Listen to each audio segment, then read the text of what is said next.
Hi friends, ಎಲ್ಲರಿಗೂ ನಮಸ್ಕಾರ. Welcome to my channel. ಇವತ್ತು ನಾವು ಹೆಸರುಬೇಳೆ ಬೆಲ್ಲದ ಪಾಯಸನ ಹೇಗೆ ಮಾಡೋದು ಅಂತ ನೋಡ್ಕೊಬರೋಣ ಬನ್ನಿ. ಇದಕ್ಕೆ ಬೇಕಾಗಿರುವಂಥ ಇಂಗ್ರೀಡಿಯೆಂಟ್ಸ್ನ ನೋಡ್ಕೊಬರೋಣ ಬನ್ನಿ.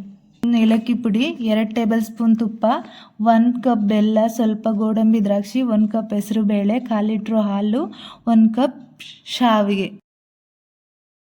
ಮೊದಲಿಗೆ ಒಂದು ಬಾಣಲಿ ಇಟ್ಬಿಟ್ಟು ಅದಕ್ಕೆ ಸ್ವಲ್ಪ ತುಪ್ಪ ಹಾಕಿ ಅದರಲ್ಲಿ ಗೋಡಂಬಿ ದ್ರಾಕ್ಷಿನ ಚೆನ್ನಾಗಿ ಫ್ರೈ ಮಾಡೋಣ. ಕಲರ್ ಚೇಂಜ್ ಆದಮೇಲೆ ನೆಕ್ಸ್ಟು ಆ ಗೋಡಂಬಿ ದ್ರಾಕ್ಷಿನ ಒಂದು ಚಿಕ್ಕ ಬೌಲ್ಗೆ ಸಪ್ರೇಟಾಗಿ ಎತ್ತಿಟ್ಕೊಳ್ಳೋಣ.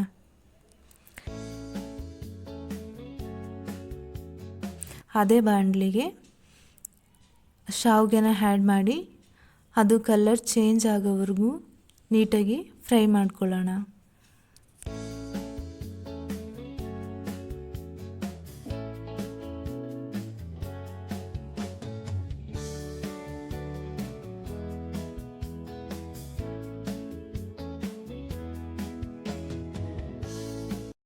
ಚೆನ್ನಾಗಿ ಫ್ರೈ ಆದಮೇಲೆ ಅದಕ್ಕೆ ಮಿಲ್ಕ್ ಆ್ಯಡ್ ಮಾಡೋಣ. ಮಿಲ್ಕ್ ಆ್ಯಡ್ ಮಾಡಿ ನೀಟಾಗಿ ಮಿಕ್ಸ್ ಮಾಡ್ಕೊಳ್ಳೋಣ. ಒಂದು 10 ಮಿನಿಟ್ಸು ಅದು ಚೆನ್ನಾಗಿ ಕುದಿ ಬರೋವರೆಗೂ ಬಿಡೋಣ.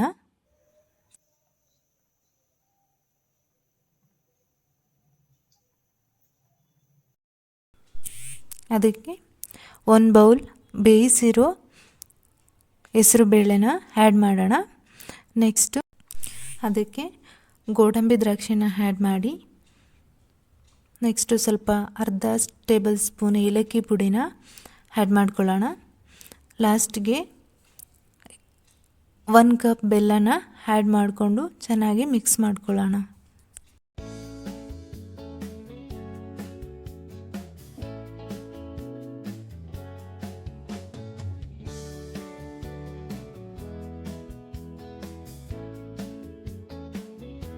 ಸೊ ಫೈನಲಿ ಹೆಸರುಬೇಳೆ ಬೆಲ್ಲದ ಪಾಯಸ ರೆಡಿ.